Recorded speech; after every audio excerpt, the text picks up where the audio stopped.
All right, let's go ahead and start our Bible reading at Deuteronomy 7 today.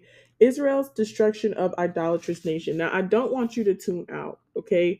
Because this is super important for you to understand. Literally, I read a section of it and it was like a idea just popped in my head. I was like, oh man. And then my husband was talking about it and then he was saying it. And I'm like, this is exactly what this verse is saying. And this verse had not really been at the forefront of my mind. So I really want you guys to understand um, that God is not building a church, He's building His kingdom. And when you understand that His kingdom is here on earth, like He is literally just allowing the enemy to roam until time is up, okay? But He is going to come back and He is going to take over everything on this earth. That is a non negotiable. And in this chapter, you're going to see an example of how God is literally building the kingdom. And so this is important because from where I come from, especially in the Christian faith, you're always taught to look to man. You're always taught to look to a pastor. You're always taught to, oh, we're building the church. But actually, the church is in the world. And there's a big difference between a person that is called by the Most High to build his kingdom versus a churchgoer or a church builder, especially with modern day Christianity. So I want to read it for you guys and give you guys an example, a biblical example of what God is doing even now. Okay, so when the Lord your God brings you into the land you are entering to possess, and he drives out many nations before you, not churches, not dominations, many nations before you. The Hittites, Girgashites, Amorites, Canaanites, Perizzites, Hevitites, and Jebusites, 7 nations more numerous and powerful than you. And when the Lord your God delivers them over to you and you defeat them, you must completely destroy them. Now, I want you guys to understand that these are people, these are lands, these are nations that were occupying the land, not the religious affiliation, no matter what a religious affiliation you are, Hebrew, Israelites, all that good stuff, like just biblical, okay? Following the way. God is going to take you over and put you over nations as he has promised. Now it's deep. It's so deep. It's going to rewire everything that you're doing, and it's supposed to attack the superficial. That's what the word is supposed to do. Let's go ahead and continue reading. But I just want you to see this part. Let's go back to chapter verse 1, where he says, 7 nations more numerous and powerful than you. And when the Lord your God delivers them over to you, that means it will not be by your strength, it will not be by your power, it will be him.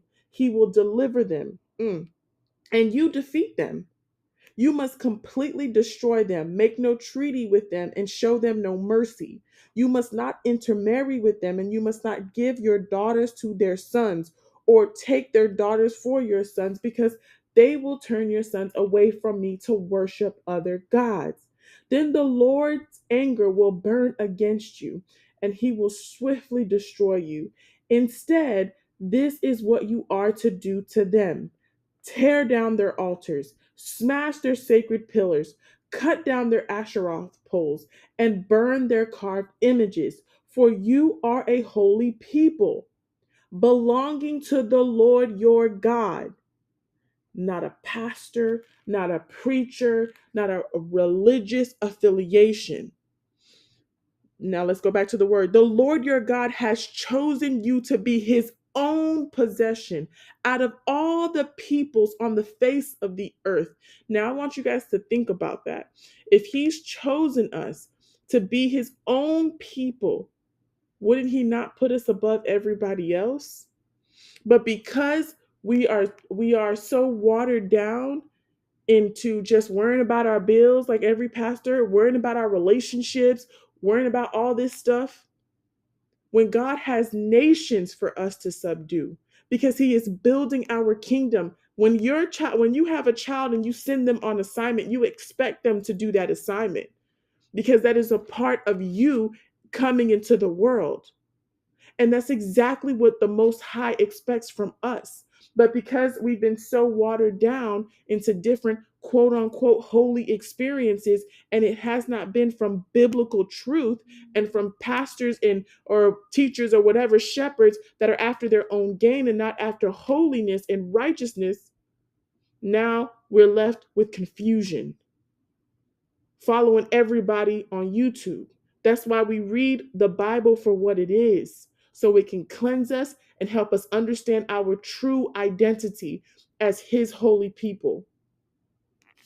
Oof. Okay, now the Lord had His heart set on you and chose you, not because you were more numerous than all the peoples, for you were the fewest of all the peoples, but because the Lord loved you and kept the oath He swore to your fathers. He brought you out with a strong hand and redeemed you from the place of slavery, from the power of Pharaoh, king of Egypt. Know that the Lord your God is God, the faithful God, who keeps His gracious covenant loyalty for 1,000 generations with those who love Him and keep His commands.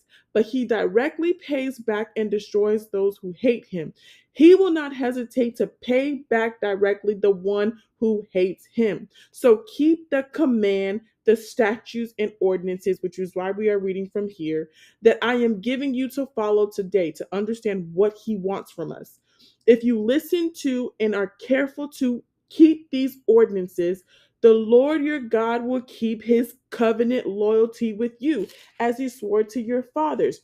He will love you, bless you, multiply you. He will bless your offspring and the produce of your land, your grain, your new wine and fresh oil, the young of your herds and the newborn of your flocks in the land He swore to your fathers that He would give you. You will be blessed above all peoples. There will be no infertile male or female among you or your livestock. The Lord will remove all sickness from you. He will not put on you all the terrible diseases of Egypt that you know about, but He will inflict them on all who hate you. You must destroy all the peoples the Lord your God is delivering over to you, and not look on them with pity. Do not worship their gods, for there will be a snare to you. If you say to yourself, these nations are greater than I, how can I drive them out?